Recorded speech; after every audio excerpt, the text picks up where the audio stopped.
Hello friends, welcome back to Sorry What. Today's story is a bit on the shorter side, but don't worry, the witch gets burned.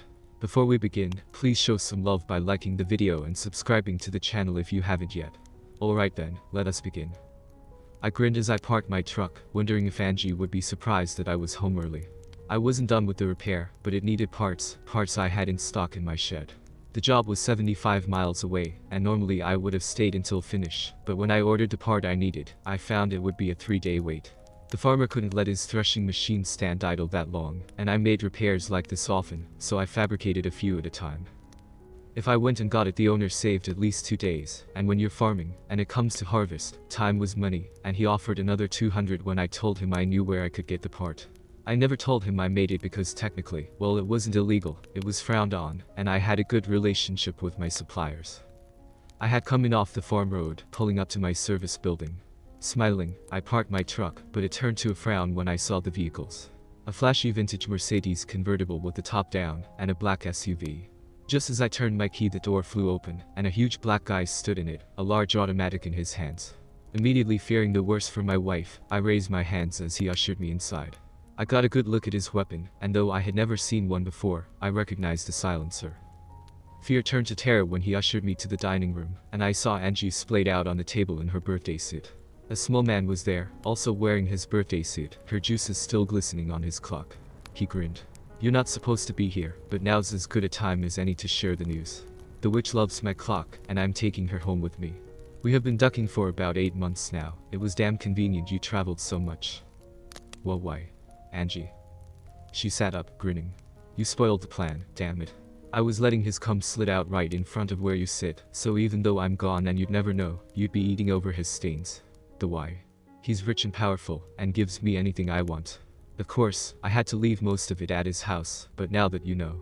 Expect to see me in designer dresses in court, maybe even a fur coat depending how long it takes."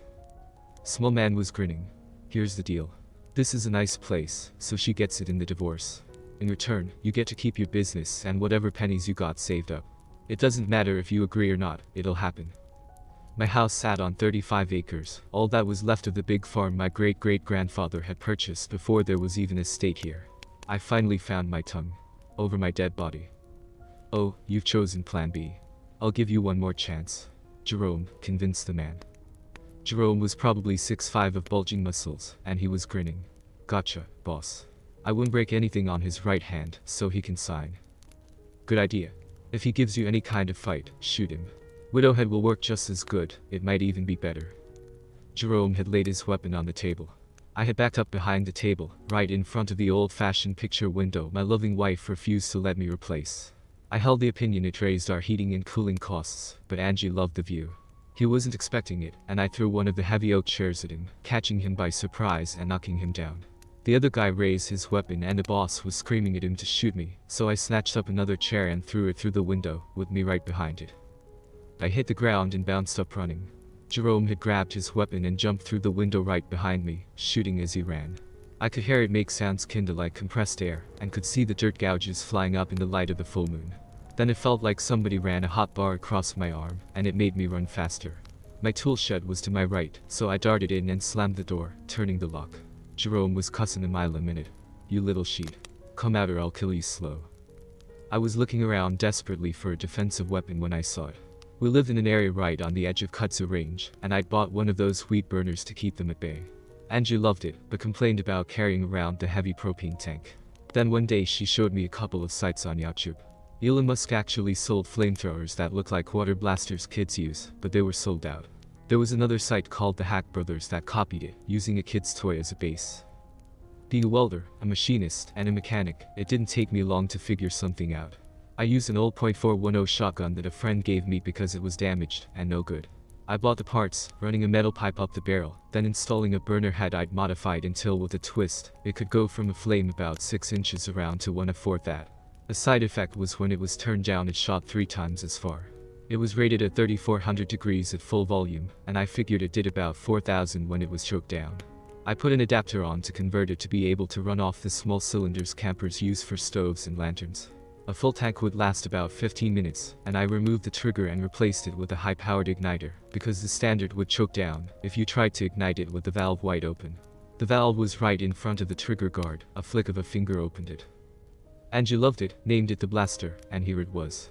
I managed to screw a new cylinder on while he beat on the door, then reached up and unlocked it, just as he slammed it with his shoulder. He fell inside, scrambling up, pistol in hand, looking for me. When he saw me, the blaster was about 18 inches from his face. His last vision on this earth was the flame blossoming. When you get hit in the face with 3000 degrees of heat at that range, bad things happen. Your eyeballs melt instantly, and your nose is charred down to cartilage. Your lips are burned off, and your tongue looks like a bratwurst left on the grill too long. The flame travels down your throat, searing your lungs. You flop on the ground making strangled gacking noises, in extreme pain I imagine, until you die. Not that I cared, but I dragged him out of the shed because his clothes were on fire. I looked at the misshapen lump on top of his shoulders, and remembered the sneer on his face as he was going to attack me. Duck him.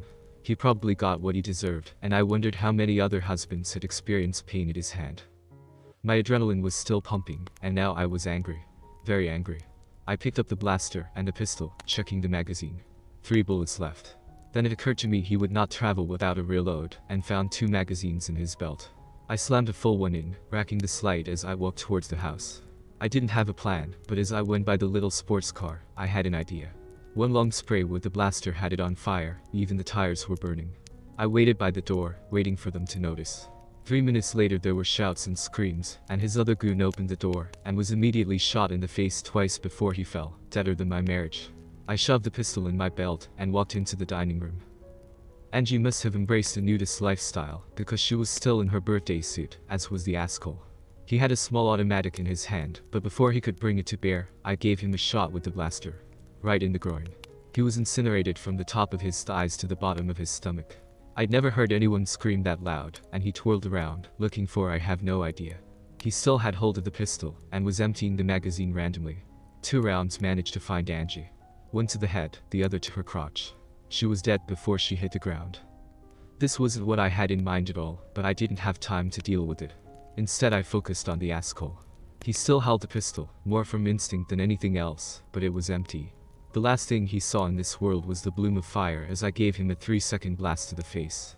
It took him about 5 minutes to die. Exhausted, I started to sit down, when I realized the house was on fire. It seemed I hit the curtains, and they went up in flames. My old house had interior boards made of hard pine that I had sanded down and stained. My insurance agent told me it added $5,000 in value, but that wasn't the point. The stained wood caught fire pretty quick. I realized this could solve a lot of my problems, and I ran out past the burning car, threw the dead guy in a wheelbarrow, and rolled him up to the door, tilting it and dumping him beside his partner. I ran back to the shed, shut the door, jumped in my truck, and drove away, slowly, going out the same way I came in. Just before I got out of sight there was an explosion and a ball of fire shot into the sky, so the fire must have reached the gas tank of the car. As soon as I hit the main highway I sped up, without passing a soul for 10 miles. An hour and a half later I pulled into the little mom and pop motel I was staying at, and went into my room. Then the shakes hit, as well as the regrets. I'd killed 3 people, and was responsible for the death of my wife. I didn't sleep the rest of the night, but when dawn broke, I showered, walked to the diner next door, and managed a small breakfast. The farmer was surprised to find me in the field so early, and I told him I discovered I already had the part in the truck. 2 hours later it was up and running, and I watched for half an hour to see if it was going to hold up. I knew it would be bad, but it was still a shock.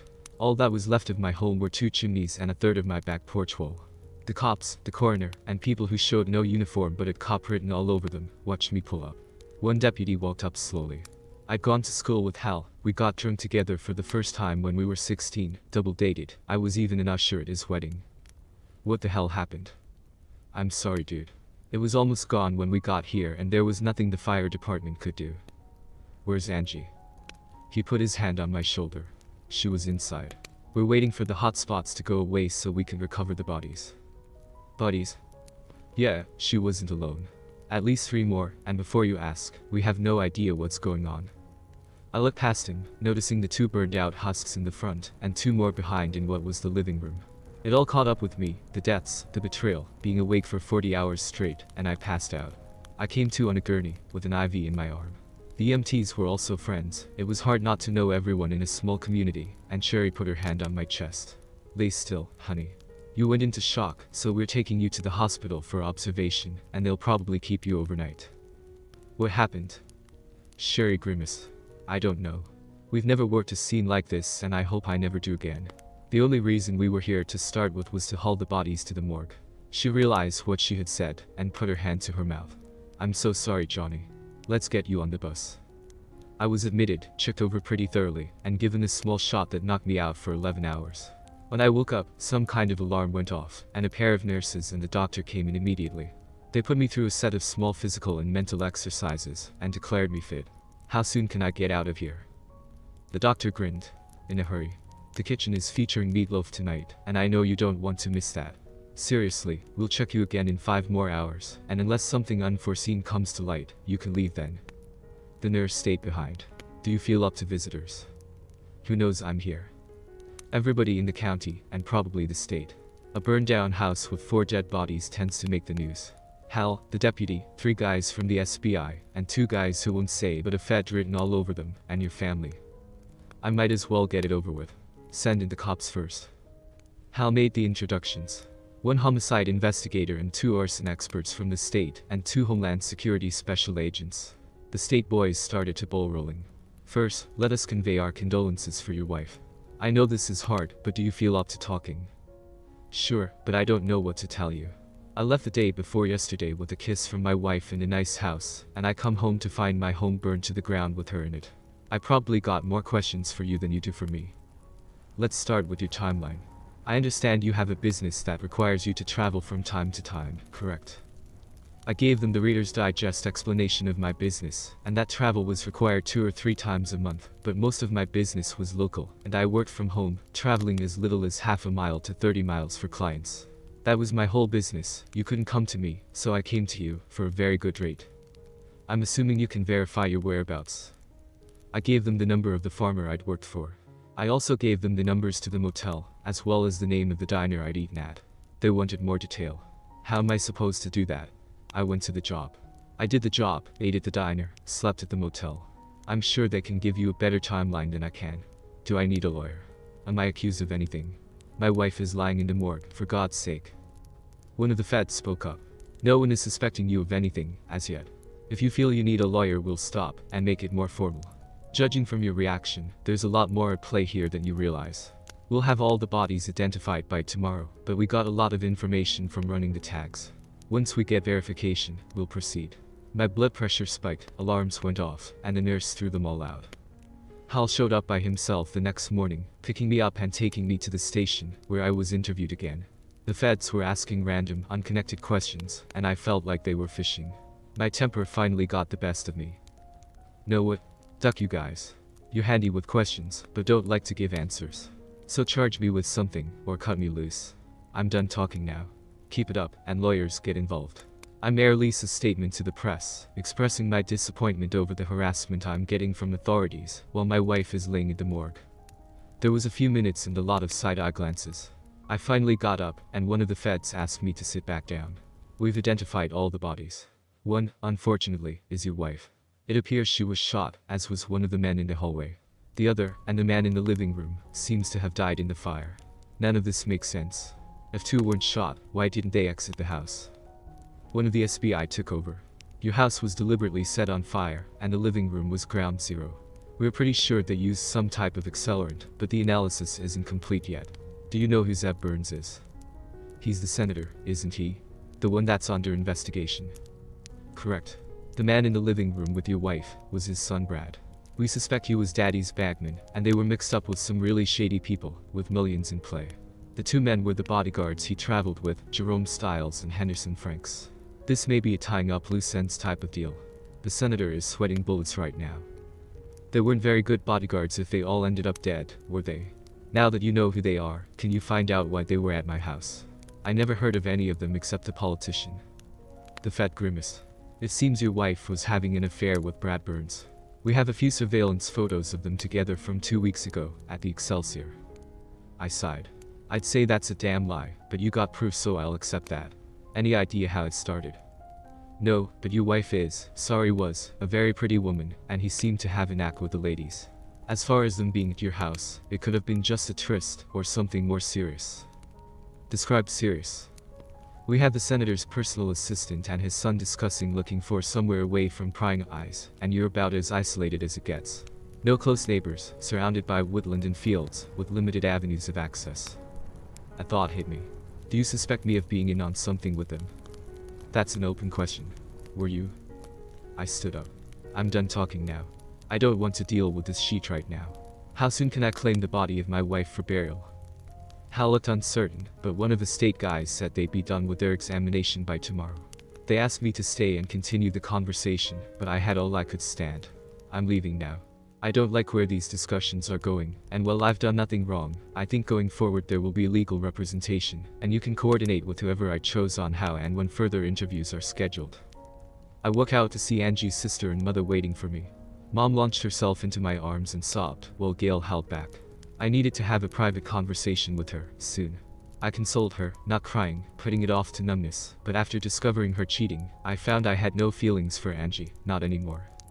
We rode to the funeral home, and I let Mom pick out the coffin and the flowers, telling them we'd call when they collect the body. The casket would be closed, because there would be nothing to view, except for a charred piece of meat.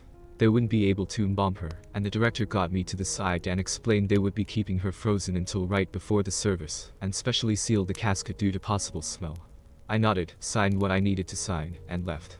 I had a friend in real estate, and she found me a little garage apartment that would suit my needs. I'd still work out of the farm, none of the buildings burned. They put out the car fibers caused by the heat of the house. The SUV had the paint scorched off the entire front end, so it was a reasonable assumption. We had the funeral on Sunday, and there was a large turnout. I played the numb, grieving widower as they lowered her into her grave. Monday I called on my insurance agent, and got some bad news. And a little good news. I can't release the money for the house because it's still a crime scene. As soon as it clears we'll start the paperwork. What we can do is release the life insurance. Her cause of death has been determined, and you'll have the check by the end of the week. I think once the paperwork is over, we can cut you a check for the property. I'm really sorry about Angie, John. Any idea what happened? Thanks, Fred. It's still an ongoing investigation and I've been told not to discuss it. Call me when the money can be released. Then I went to see Gail. I looked her in the eye. Tell me the truth, Gail. Angie's gone and you don't have to protect her any longer. Did you know? To her credit, she told me the truth. I found out a week before she died, by accident. When I confronted her, we had a strange conversation. She told me she had found her true soulmate, and she was going to leave you before the month was out. Angie told me she was trying to find a way to keep the house, and for the first time in the conversation I laughed, telling her no judge in the state would give it to her, and besides, I reminded her of the prenuptial agreement stating to split everything down the middle, except the property. She looked at me and almost grinned, telling me she had a way. We didn't talk again, and now she's dead. What's going on? All I can say is she may have gotten tangled up in something she couldn't control, and it bit her on the ass. I've always liked you and Mom, and I'd like to stay in your lives somehow, but if it's too difficult. She jumped into my arms, kissing me hard. Didn't look for that today. Mom will lean on you even harder, now. It was just me and Angie, and now it's just me. And if you want my opinion, you married the wrong sister. What? You were 15 when we met. She giggled. Shoulder weighted. Anyway, I'm all grown up and everything now. I know you need to mourn and come to terms with what Angie did, but when I'm sure you're in your right mind, you're taking me to dinner. She laughed at the shocked look on my face. Okay, with that out of the way, Mom doesn't know about Angie. I think the way she died makes her suspect, but we need to let her keep the image of her good daughter intact. It would serve no purpose to tell her. Agreed. I like your mom too much to cause her pain. The cops released the body 2 weeks later, determining she died from a gunshot to the head, from the .380 automatic found on the scene. It was burned pretty badly, but they ejected the magazine and found Brad Burns' fingerprints on the shells, despite all the rounds exploding from the heat. The week after that I got the life insurance. I felt bad for taking it, but rationalized the whole fiasco was not of my making. If she'd stayed faithful it wouldn't have mattered and she'd still be alive. I never meant for her to die. I wanted her to live a long, regretful life, but it was not to be. It took almost a year before I got the check for the house. It was enough to build a really nice one back, on the other side of the property. I kept the buildings intact, using it for my business address. I had it wired for security, something I was glad I hadn't done before. They dropped the investigation 6 months after the incident, writing it off as a criminal enterprise gone wrong. They had no evidence I was there, and I had a solid alibi between the motel management, the farmer, and the waitress at the diner, so I was off their list. So then, I got away with murder. Well, not quite murder except for the asshole. The security guards could be put down to self-defense, but incinerating Brad Burns' junk would have gotten me a prison sentence. As for Angie, I felt bad she had been killed. I'll always wonder what made her decide she had a better offer. I had a feeling from what I learned about the family it would have ended badly. The senator finally got caught with his finger in the cookie jar. He resigned, leaving his party to scramble to find a replacement 4 months before the election. His party lost the seat by a big margin. Hal came by one day to tell me a bunch of teens in the area were creating mischief, telling me to keep an eye out and keep the cameras on since I was gone a lot. He caught me on weed patrol. I had managed to beat the kudzu back to my property line, and I checked it every 2 weeks. My dad used to say Russ never sleeps, kudzu always creeps. He admired the blaster. I'd made a few improvements, the biggest being a spare trigger in front. If you pulled it, the gas came on instantly, without having to turn a valve. I'd also refined the nozzle until it could reduce to a 3/4 inch beam. It would go through a piece of 1/4 inch metal if it were close enough in about 30 seconds. If it was steel, it took longer. Of course, Dale had to use it, grinning as the flames leapt out. Man, you could sure foo. He stopped, stared at me, and grinned before he handed it back to me. You ought to get that patented. You could make a lick. Remember to keep those cameras on. I did, and he caught the kids vandalizing my tool shed. I thought about what he said a lot over the next few days. Then I redesigned the blaster, strengthening it to resemble a flamethrower more than a weed burner, and then applied through the lawyer I'd hired. After 6 months I was notified it was pending, meaning I could manufacture them, so I produced 100 and tested the market.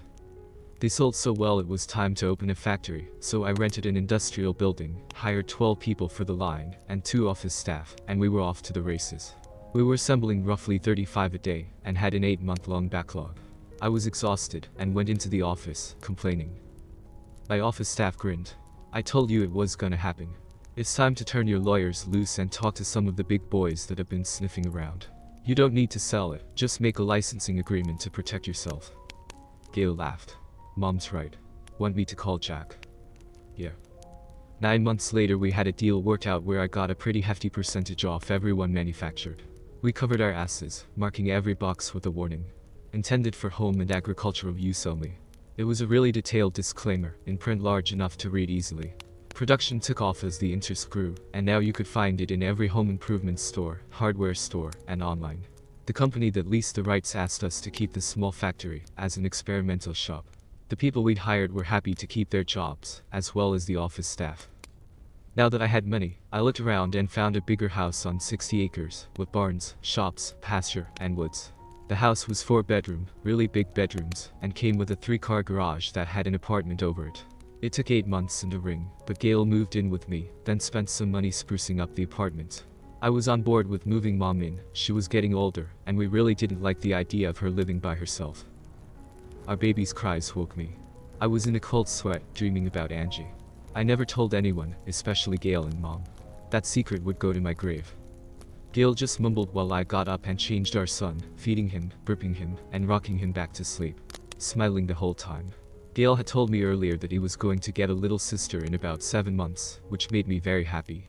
I couldn't help thinking they would have been Angie's if she hadn't got tangled up with the asshole.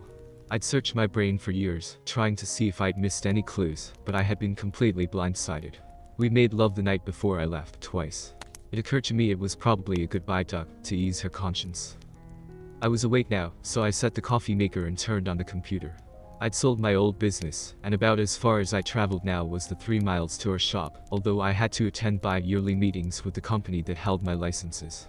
Gail always went with me until the baby came, and now she split it between her and Mom.